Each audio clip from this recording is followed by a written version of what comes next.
Neutral Media, get your info. Neutral Media, get your info. Neutral Media, get your info. All right, what's going on? This is NuTalk. I'm your host, Rodney Smith, and I got a special guest here with me, Nomar. What's going on, man? Not much, just getting through school, Yes. chilling. I know you're trying to get through school, man. Great student right here, great person. I know a lot of our topics has been deep lately, but we're gonna get into some more fun stuff because I want to laugh. But I think that it's important to talk about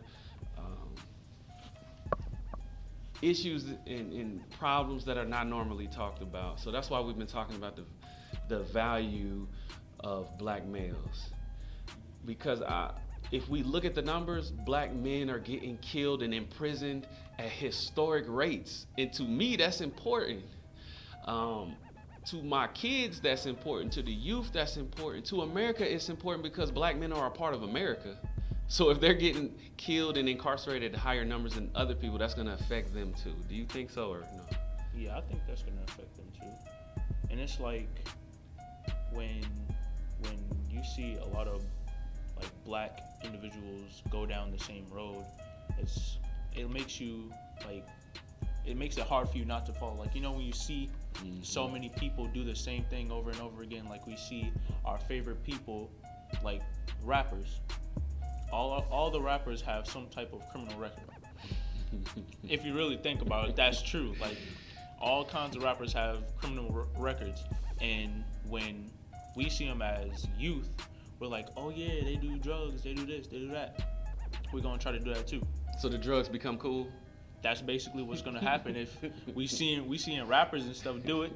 They're gonna be like, oh yeah, do this, do that, and it's not cool though. Like you got to think about it. It's not really cool. And then It's not cool to do drugs and do crimes. No, it's not cool.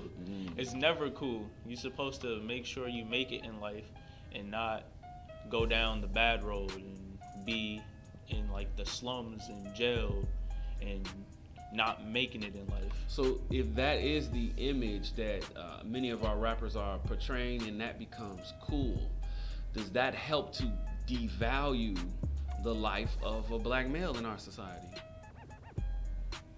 If black males are seen as a thug, as a criminal, then will society be sad or happy to see these thugs and criminals go to prison or to the grave? They'd be happy. They'd probably be happy. They think that like in like areas where there's more black people and then white people start coming through, they like sometimes you notice that they be scared to walk next to you or scared to even be on the same side of the street. And it's like that there's a image that you put out or that people have put out of you. So you saying black people don't control the media, huh? They don't. So you saying record labels would probably pay a black man to talk about selling drugs in the black community and killing black people, but will not sign an artist who's just as talented that may talk about killing white people or killing women and selling drugs and destroying the Hispanic or Asian community? Are you telling me that? Yes, I'm telling you that they won't do that. I mean, there are some rappers like J. Cole. He speaks facts in some of his songs, and also he's like more with the youth, you know. And then there's a dude named Joyner Lucas. He's from Massachusetts. I like Joyner. And he speaks about the youth too. Like he brings his community in with his videos. Like one of his recent videos I seen, he had like a whole bunch of homeless people and stuff. I seen that one. That was and dope. He was helping them. Yes. And getting them all good looking and stuff, making them cut their hair and stuff. I seen haircuts that. And stuff. And he's like trying to put out a good image for himself and helping the black community. Yep. And I think that's dope. And there's tons of other people out there that we probably don't know that's doing it. And what we're saying is we want to see more of that. We want our youth to know that you don't have to be a criminal drug dealer to be authentically black. Nor do you have to speak a certain way to be black or dress a certain way to be black. That simply being who you are, whether you black or not, you have value. And that's the biggest thing is that if we think that black males have no value and we treat them like they don't have value, then what's gonna happen to the next race that this happens to? It's gonna be the same thing. It's gonna be the same thing. We're just gonna keep on going in this. In the same cycle, right? Yeah, same cycle. Just like the Jews in America, just like the Italians in the America, the Irish in the America, they were the gangsters. If we rewind time and the gangsters dressed in suits. But right now, the picture of a gangster will not be someone in a suit. It would be sagging pants, gold chains, jewelry, grills, freaking just like something in a cup, something like that, some guns. That's right, guns, good one. And drugs and all of that. So we read an article on George Jackson, talented brother from the 70s who started a huge political movement from prison. So he was accused of stealing $70 and got an indeterminate sentence for 1 year to life just for being accused of stealing $70. Ended up doing 10 years and lost his life. And one of the parts in this paper that I wanted to highlight that we read was political incarceration removes threats to political and economic hegemony of the United States.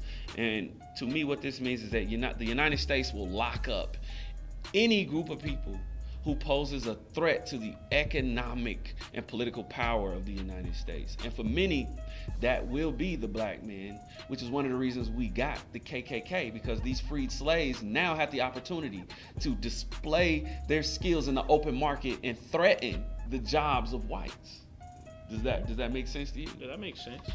Like we can be what they are also. Like, you know, we could be businessmen, we can be entrepreneurs, we could be astronauts, we can do all of that stuff. That's right. It's just that when we want to do something like that, like one of the students that said that you interviewed, he said that like football players, they might have like something from the past, and they'll bring it up then when they're about to be drafted or something like that, so they can't make it to the draft. Yes, or won't make as much money. Yeah, or they won't make enough money to be where they want to be at in life. Mm-hmm. You know, or like if you're trying to just do something. Like I seen this video of this kid, and he was like selling his lemonade on the sidewalk, he was selling hot dogs. Mm-hmm. And he was making hot dogs and stuff, selling it to people and stuff. And then this lady came up and was asking him, "Do you have like a permit for this? Wow. I think I've seen. Yeah, it was like, "Do you have this? Do you have that?" And he was like, "No, I don't know what that is. I'm just a kid." Right. And he was making his money, doing what he had to do to get toys and all that stuff that he wanted to get. And then they had to bring it down. But then the city helped him get a permit so he can actually be there doing the job. So the woman, it was like, it didn't even matter to her anymore. She couldn't say nothing to him now. That's Nobody crazy could touch though. him. For as long as lemonade stands have existed, it took one person to see a little black kid to ask him if he had a permit. Mm-hmm. That's crazy. That's crazy. But yeah, I mean, but that's what the United States is all about. It went on to talk about political incarceration, saying that basically the public has a hard time accepting the validity of a political prisoner. George Jackson was a political prisoner because he was trying to highlight the corrupt nature of capitalism in the United States government. When you start talking about these things, people don't like it. That's what Martin Luther King was talking about, Malcolm X. Anytime you start to threaten the inner workings of the United States, they're gonna come after you, which is why they would want to put some certain people in prison to censor them. If we prevent the youth from hearing certain ideas, then their consciousness cannot grow to a level that will help them in life. They won't be able to help their community as much if we censor these ideas. I don't like the fact that they only get a Martin Luther King and no Malcolm X. We don't get the writings of a Rosa Parks. Most people don't even really know the things that Rosa Parks does. They just think she's the woman who sat down on the bus. What do you think about this censorship and how it affects the youth? It's like we can't really break down the government and all of that stuff because us as youth don't know what to do. You know what I'm saying? Like like I wouldn't know what to do and how to do it because I don't really look into the political things like that. Like if somebody was to sit me down and just help me look through this stuff and say this is what's going on, and we like work out a plan on how to break it down and all that stuff, like how George did. He was with his own people, telling them what's going on and how we can do this, and doing stuff like that. If we don't have people around to do that for us, then we're not gonna know ourselves. That's perfect. I think what he just said is excellent. We don't even talk about political organizing. The youth don't know how to do it, when to do it, what its purpose is.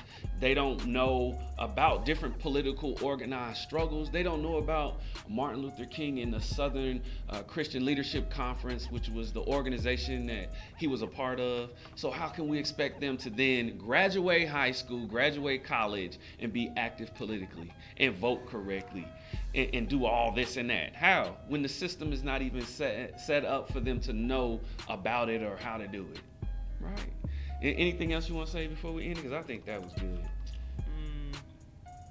Nah, not really. Just try to make sure you open your mind up to what others have to say, and don't be a follower in the wrong way to go. Like, don't be trying to go down the path of doing drugs and all of that stuff.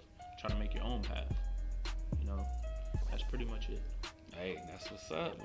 I'm Rodney Smith. Nomar is. Thanks for listening to NuTalk.